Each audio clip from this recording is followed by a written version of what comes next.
Buenas tardes. En primer lugar, agradezco la invitación que se nos realizara por parte del licenciado Eliseo Muñoz Mena, un excelente jurista, además preocupado para que cada día, de manera más constante, los jóvenes pues tengan esas oportunidades de poder acceder a nuevos conocimientos, sino que también aquí incluye en relación al artículo 102b de la propia Constitución que la materia laboral que hasta entonces estaba excluida de un tratamiento en materia de derechos humanos, ahorita aquellas acciones o omisiones que estuvieran enfocadas en la naturaleza de los actos administrativos en materia laboral también podían ser objeto de que nosotros pudiéramos acudir ante la Comisión Nacional de Derechos Humanos, creándose para tales efectos la sexta visitaduría. Sin embargo,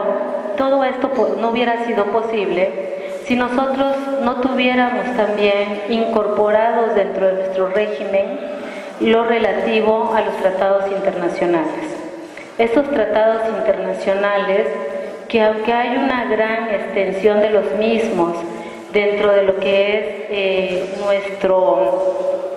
andamiaje normativo, pues también la Suprema Corte de Justicia de la Nación hizo un especial como regulación, tratamiento y sistematización de aquellos tratados que México no solamente hubiera firmado, sino también ratificado. Y nos da una lista, por lo menos en materia de los derechos humanos laborales, de aquellos tratados internacionales que rigen en México. Dentro de ellos podemos rescatar precisamente el Convenio 87 sobre la libertad sindical y que nosotros podamos asociarnos a los sindicatos que nosotros consideramos pertinentes, así como también a decidir no sindicalizarnos si este es nuestro sentir. Pero también si estamos sindicalizados y queremos pertenecer a otro sindicato, el derecho a constituir los sindicatos que nosotros requiramos. Está también lo que es el Convenio 100, que va relativo a la igualdad salarial entre hombres y mujeres, el 105 de la abolición del trabajo forzoso, el 182 sobre la prohibición de las peores formas de trabajo infantil. Esto, decíamos, dentro de este ámbito de lo que son los tratados internacionales. Pero, sin embargo, también ha destacado algunas interpretaciones que nos ha dado en una décima época la Suprema Corte de Justicia de la Nación, al decir, bueno, ¿qué pasa con esa jurisprudencia internacional que nuestros jueces ya tienen la obligación de poder observar dentro precisamente de nuestro entorno del régimen normativo? Y es así como señalamos precisamente que en cuanto a los criterios jurisprudenciales previstos en lo que es la décima época de la tesis 21-2014, tenemos que en materia de los criterios jurisprudenciales de la Corte Interamericana de Derechos Humanos que resulten vinculantes con los jueces nacionales al constituir una extensión de la Convención Americana sobre los Derechos Humanos, se establecen algunos lineamientos para su aplicación. La primera nos dice que cuando un criterio se haya emitido en un caso en que el Estado mexicano no haya sido parte, la aplicabilidad del precedente en el caso específico debe determinarse con base en la verificación de la existencia de las mismas razones que motivaron el pronunciamiento. En un segundo lineamiento nos establece que en todos aquellos casos en que esto no sea posible, debe de armonizarse la jurisprudencia interamericana con la jurisprudencia nacional. Y finalmente, que de ser imposible esta armonización, siempre debe de resultar el criterio más favorecedor para la protección de los derechos humanos, de entre otras tesis que se ha pronunciado la Corte. Sin embargo, decíamos, sabemos ahorita qué son los objetivos de desarrollo sostenible, aquellos emanados por una agenda internacional de las Naciones Unidas que prevé un desarrollo a largo plazo al 2030,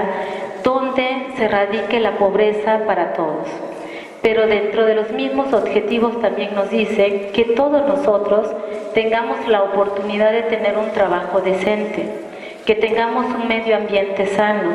y que también tengamos instituciones que estén enfocadas a la protección de nuestros derechos humanos, pero no solamente a proteger, a promover, a difundir, sino que también estas tienen la obligación de rendir cuentas. Entonces, en ese sentido, vemos que existe en la parte de esta perspectiva que estamos nosotros haciendo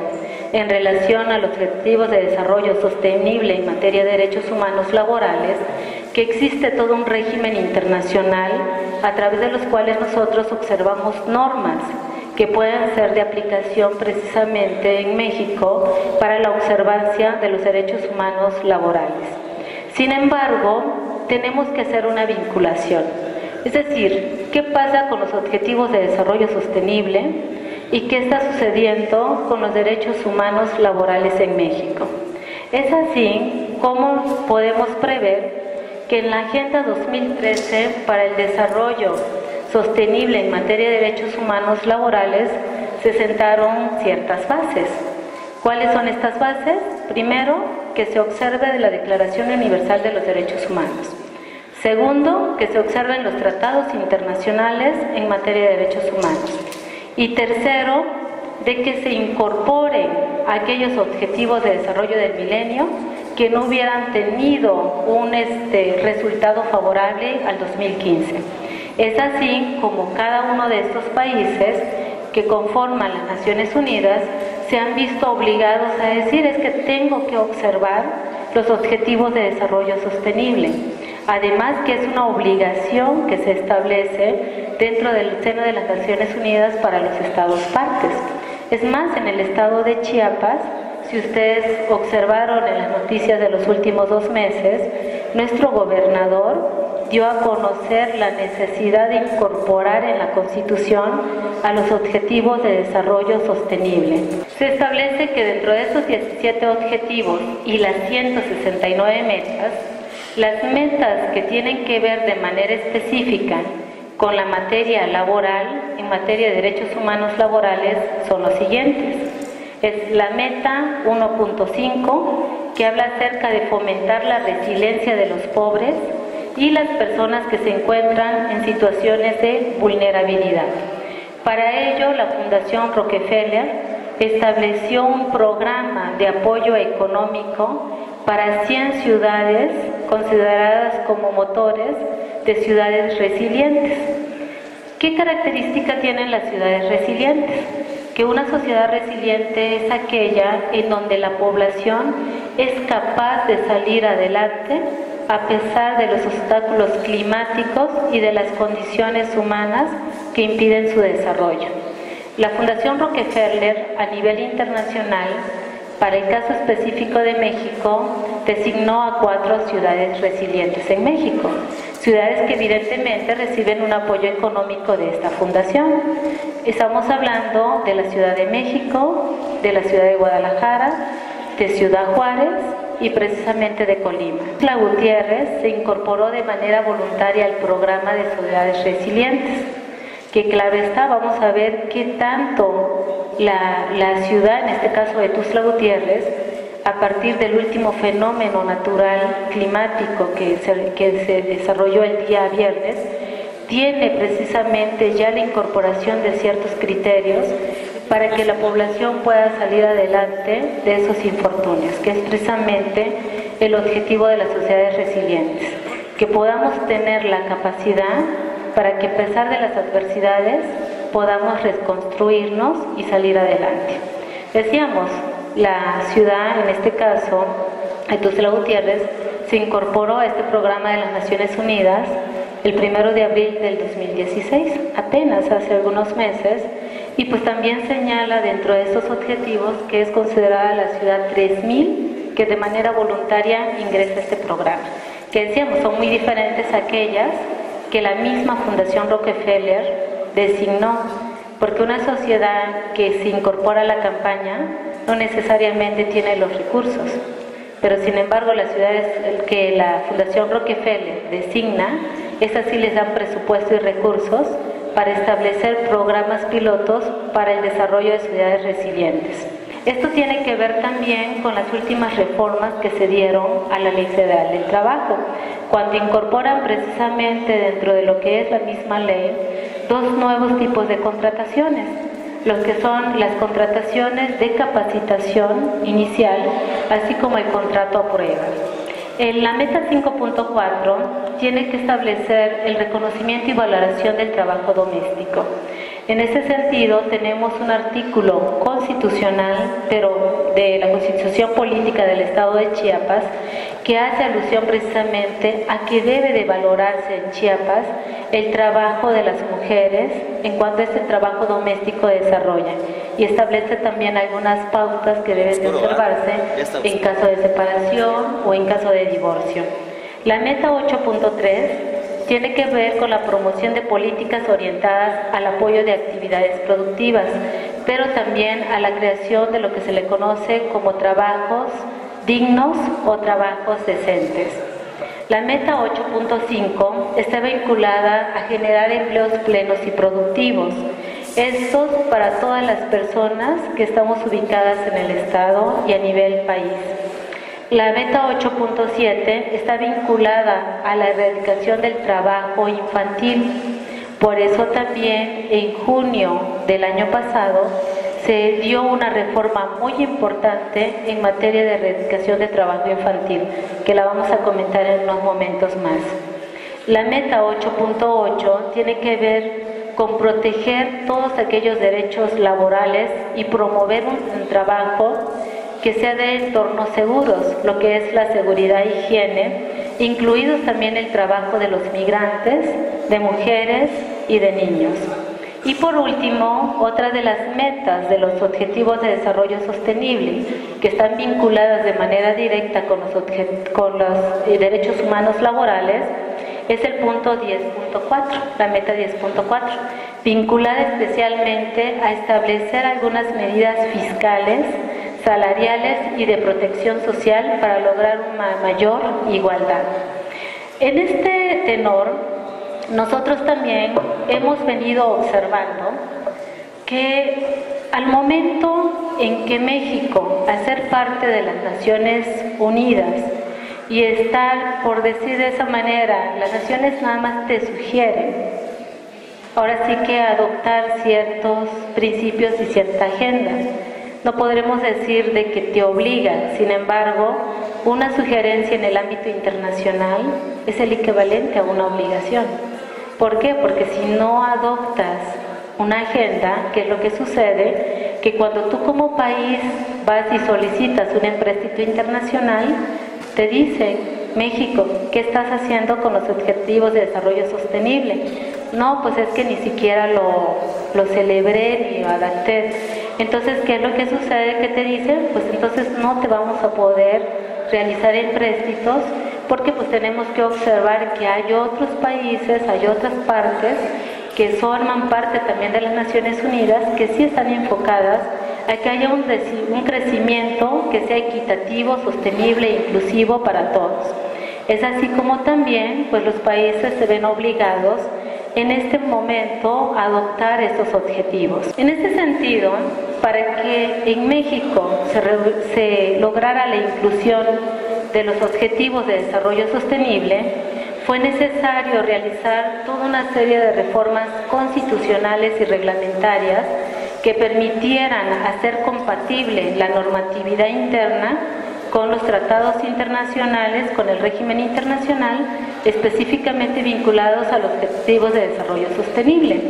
¿Qué artículos de manera específica de la Constitución se modificaron? El artículo 5, el artículo 19, el 25 y el 123 de la Constitución, así como también la Ley Federal del Trabajo, reglamentaria del artículo 123, apartado A, y también algunos artículos de la Constitución Política del Estado Libre y Soberano de Chiapas. Estoy haciendo nada más alusión a aquellos artículos constitucionales que tienen que ver con la perspectiva de los Objetivos de Desarrollo Sostenible desde el enfoque de los derechos humanos laborales. Si lo hacemos más extensivo, vamos a ver que no solamente esos artículos se modifican, sino que hubo reformas sustanciales 10 reformas estructurales a la Constitución para precisamente incluir estos objetivos de desarrollo sostenible o preparar el camino para que estos se incluyeran. Es así como nosotros tenemos que en el ámbito de sociedades resilientes se modifica el artículo 25 constitucional, así como el artículo 26.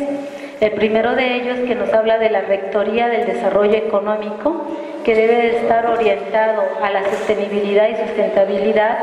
así como el artículo 26 que tiene que ver con los planes nacionales y estatales de desarrollo.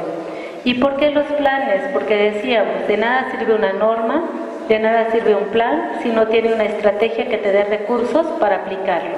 Y lo que establecen los objetivos de desarrollo sostenible es que su cumplimiento depende en gran medida de las políticas públicas que instauren cada uno de los países para lograr su cumplimiento. Y eso nada más se logra con los planes estatales y nacionales de desarrollo. También tenemos que nuestro artículo 3 de la Constitución del Estado de Chiapas, también en la fracción 22, establece la necesidad de poder establecer normas de seguridad e higiene, así como también la organización de los recursos del Estado y la satisfacción de los derechos económicos, sociales y culturales indispensables para la dignidad de todos nosotros como personas. El artículo 6 por parte de la propia Ley Federal del Trabajo nos señala que deben de observarse los tratados internacionales que México haya ratificado en el marco del artículo 133 constitucional. En materia de la capacitación, para que podamos tener algunas normas técnicas y profesionales, se modificó el artículo 123, fracción 13 de la Constitución, cuando nos establece que todos nosotros como seres humanos y como trabajadores tenemos derecho a capacitación y adiestramiento para el trabajo. Pero no solamente quedó en eso, sino que también se modifica el artículo 3 y el artículo 39b, c, d y e de la propia Ley Federal del Trabajo, al incluir una nueva forma de contratación que es la capacitación inicial. Ahora, ¿qué incidencia tiene esto? Ustedes, bueno, todos hemos escuchado en los diferentes medios de comunicación cómo de pronto hay tantos problemas por la llamada mal reforma educativa, que en este caso la CENTE señala que más que una reforma educativa es una reforma laboral. Y en parte tienen razón, se incluye una nueva forma de contratación que es la capacitación inicial. ¿Qué es capacitación inicial? Aquellos donde los nuevos trabajadores o las personas que quieren dar clases dentro del magisterio están sujetos a un contrato de trabajo por tiempo determinado. Si pasan en el examen, podrán celebrar otro contrato de trabajo por otro lapso de tiempo. Pero eso solamente fue posible después de la reforma a la Ley Federal del Trabajo y la inclusión de esta nueva cláusula de contratos de capacitaciones iniciales. No señalando el contrato de capacitación a prueba, que eso está peor, pero que sin embargo en ambos también incluye nuevas variantes para que se dé una globalización, pero para que se den también trabajos que puedan ser de medios tiempos o los conocidos como medias fuerzas. Ahora, cuando hace alusión al trabajo doméstico, el artículo 5, fracción 6 de la Constitución Política del Estado de Chiapas dice de manera textual: el trabajo de la mujer en el hogar se valorará económicamente, por lo que en caso de separación, cesación de concubinato u abandono, las mujeres tienen derecho a un manejo del hogar y a permanecer en el domicilio conyugal hasta en tanto se resuelva su situación jurídica. Claro, para nosotros como mujeres es una excelente norma, aunque ahorita nosotros vamos a ver que ya están también muy enfocados a aquellos principios de equidad precisamente en que ambos tenemos las mismas capacidades, hombres y mujeres, para salir adelante. Pero sin embargo, decíamos, en esta situación del trabajo doméstico, el artículo 5 de nuestra Constitución Política chiapaneca nos señala lo anteriormente descrito. En relación al trabajo decente, esto es muy importante. Hablar del trabajo decente es hablar de normas y de tratados internacionales que estaban desde antes de que los Objetivos de Desarrollo Sostenible se incluyeran como una agenda para el 2030 y que fueran obligatorios a partir del 1 de enero del 2016. Estaban antes de la reforma a la Ley Federal del Trabajo del 2012. Estamos hablando de una política internacional de la Organización Internacional del Trabajo que establecía desde años atrás de estas reformas señaladas la necesidad de que cada uno o que cada trabajador que constituyera las partes integrantes de cada uno de los estados tuviera un trabajo digno o decente. Que claro, aquí en el Objetivo de Desarrollo Sostenible se incorpora la llamada trabajo decente, pero es el equivalente. ¿Qué sucede con la Ley Federal del Trabajo? En la reforma del 2012, de noviembre del 2012, lo incluye en su artículo 2. Pero hablar de un trabajo digno o decente tiene que ver con muchas situaciones. Hablar de un trabajo digno y decente inicia el artículo 2 diciendo: es aquel donde se respeta de manera plena la dignidad del trabajador. Y al hablar de dignidad abarcamos todos los aspectos, pero no solamente se queda de esa manera. También dice que fomenta el salario remunerador, que no es lo mismo salario remunerador a salario mínimo, aunque el artículo 90 de la Ley Federal del Trabajo desgraciadamente lo tomé como sinónimos. Hablar de un salario remunerador es hablar de aquel que es suficiente para satisfacer las necesidades de un jefe de familia en el orden material, en el orden educativo, en el orden familiar y recreativo. Entonces estamos hablando de que no solamente debe ser suficiente para satisfacer las necesidades del trabajador, sino también para su familia. Entonces, hablar de un trabajo remunerador, estamos hablando de 5 salarios mínimos diarios, que es el equivalente a aproximadamente 10,000 pesos mensuales. Pero, ¿qué trabajadores tienen un salario remunerador? Entonces, de ahí es donde está propugnada esta norma de fomentar también el salario remunerador. Pero hablar de un trabajo digno o decente no solamente significa que se me respete mi dignidad en el centro de trabajo, que tenga yo un salario remunerador, sino que también goce yo de condiciones generales de trabajo que me permitan hacer alusión a prestaciones como el aguinaldo, como las vacaciones, como días de descanso, como salarios, pero de manera plena, y que también se cuide la seguridad e higiene dentro de los centros de trabajo, que se me dé de alta dentro de los institutos de seguridad social, pero también dice, serán aquellos donde se respeten los derechos democráticos colectivos, como es el derecho a huelga, el derecho a sindicalización y el derecho a elegir si quiero o no pertenecer a un sindicato. Entonces, esto es el trabajo digno o decente. Si nosotros tenemos todo esto en nuestro centro de trabajo, entonces decimos que estamos en un trabajo digno o decente de acuerdo a la Organización Internacional del Trabajo y de acuerdo a lo que marcan las pautas de los Objetivos de Desarrollo Sostenible. Ahora, haciendo un análisis en cada uno de nuestros casos específicos, cada uno de ustedes dirá, ¿mi trabajo si es digno o no es digno de acuerdo a estas nuevas normas? Ahora, también nosotros tenemos que esto también fortalece la erradicación del trabajo infantil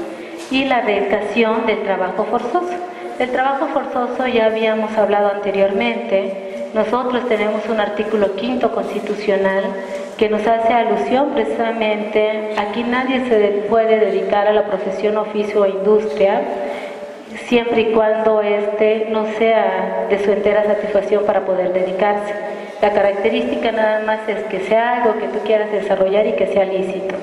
Sin embargo, también hay algunos elementos de trabajos que son forzosos, pero no serán considerados prohibitivos en base al artículo 6 de la Convención Americana sobre los Derechos Humanos, el Pacto Internacional de Derechos Económicos, Sociales y Culturales, así como la propia Constitución en su artículo 5 constitucional, que que estamos hablando de los cargos concejiles, que estamos hablando de las penas dentro de los centros de readaptación, así como del servicio militar. Ahora, en el artículo 19 de la Constitución Política se establece de manera específica el hecho de que el Ministerio Público solo podrá solicitar al juez la prisión preventiva cuando otras medidas cautelares no sean suficientes para garantizar la competencia del imputado en el juicio, pero también dentro del mismo señala como delitos que el juez ordenará la prisión preventiva oficiosamente en los casos de delincuencia organizada, homicidio doloso, violación, secuestro, trata de personas, que es precisamente el punto a que hace alusión de la erradicación de la trata de personas dentro de estos objetivos de desarrollo sostenible. En el artículo 123, en el apartado A, fracciones tercera y sexta,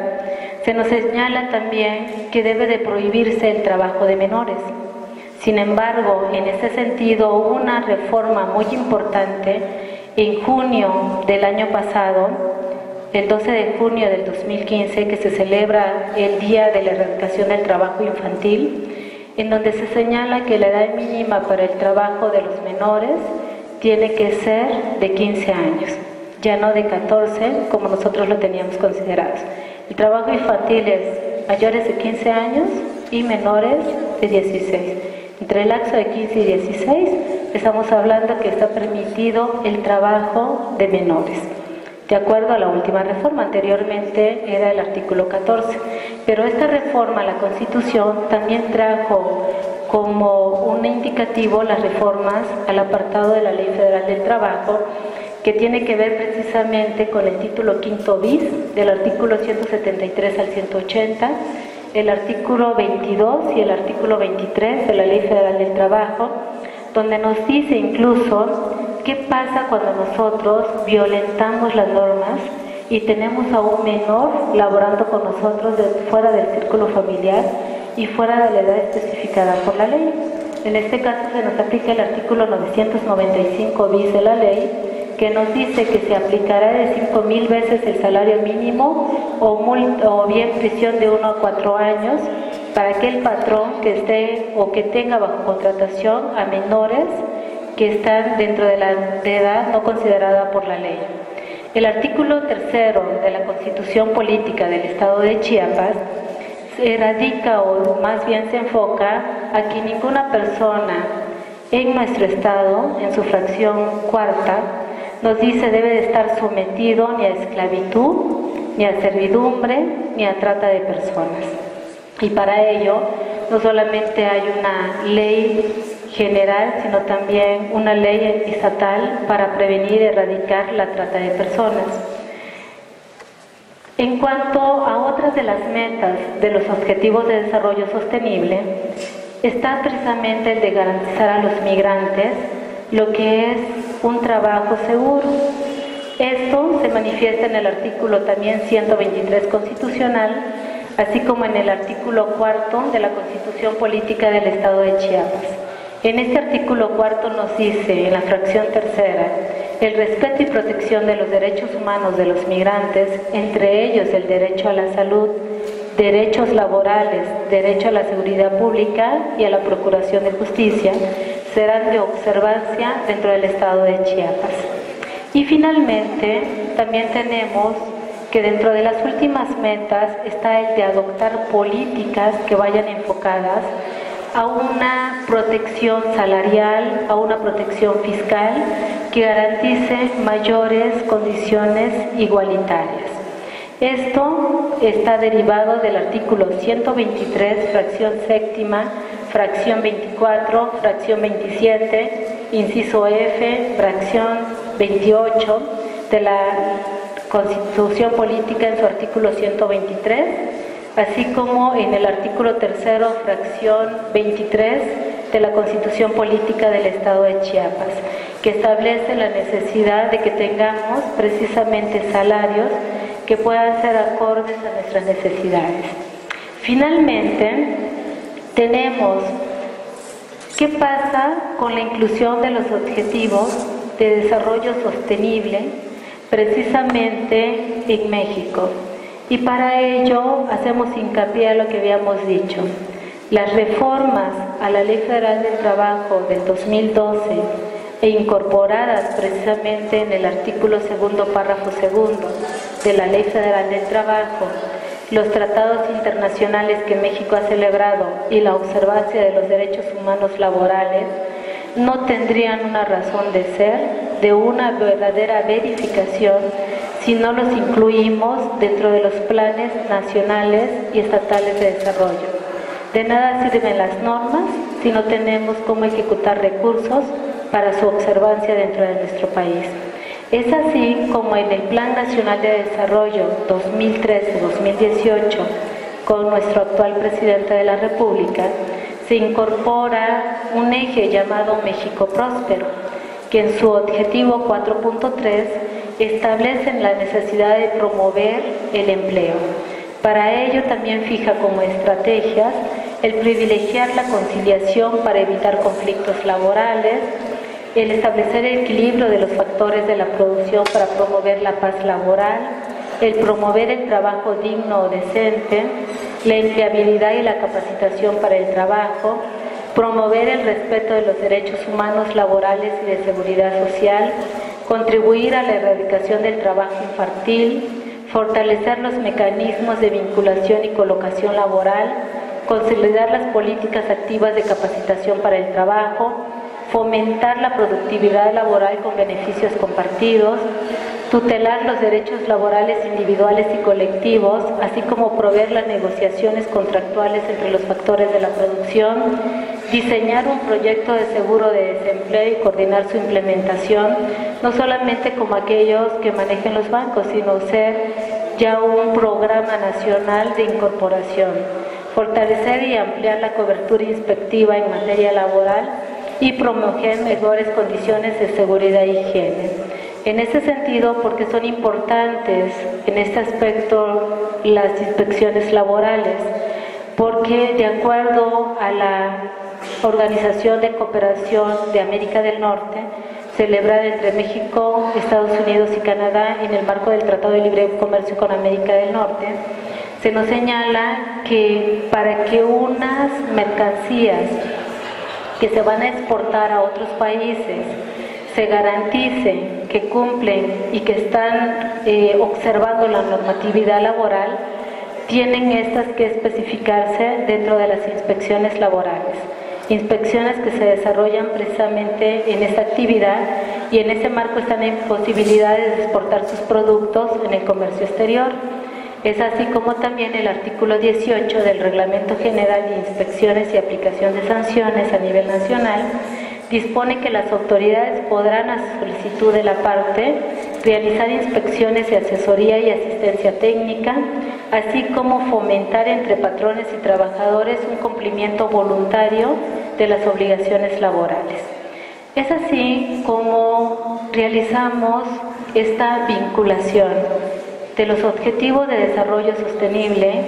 con algo tan importante que son los derechos humanos laborales. Todos en una medida o somos trabajadores o somos patrones y como tal debemos observar los derechos humanos laborales que no solamente se encuentran incorporados en un régimen internacional, sino que también dentro de las políticas públicas en pro de poder observar los objetivos de desarrollo sostenible como una agenda compartida mundial para el 2030, se nos establece la obligación de que cada uno de los estados partes tiene que observar. Es así como llego a las siguientes conclusiones generales y finales precisamente de esta ponencia. La primera de ellas es que el logro de los objetivos de desarrollo sostenible dependen no solo de la adecuación del ordenamiento normativo interno a las políticas internacionales, que es una de las bases de los objetivos de desarrollo sostenible, sino que esa inclusión se dé en las políticas públicas, planes y programas de desarrollo, cuya observancia y aplicabilidad deben de medirse con indicadores que reflejan de manera objetiva su impacto en el crecimiento económico de las comunidades, Lo anterior para propiciar no solamente el trabajo decente, la reducción del impacto económico y laboral de los riesgos de trabajo, la participación de los sectores social y privado, así como también la concientización de patrones y trabajadores en la toma de conciencia de los derechos y obligaciones para preservar una cultura de prevención y de autocumplimiento que logran precisamente estas metas y estos objetivos de desarrollo sostenible. Muchas gracias.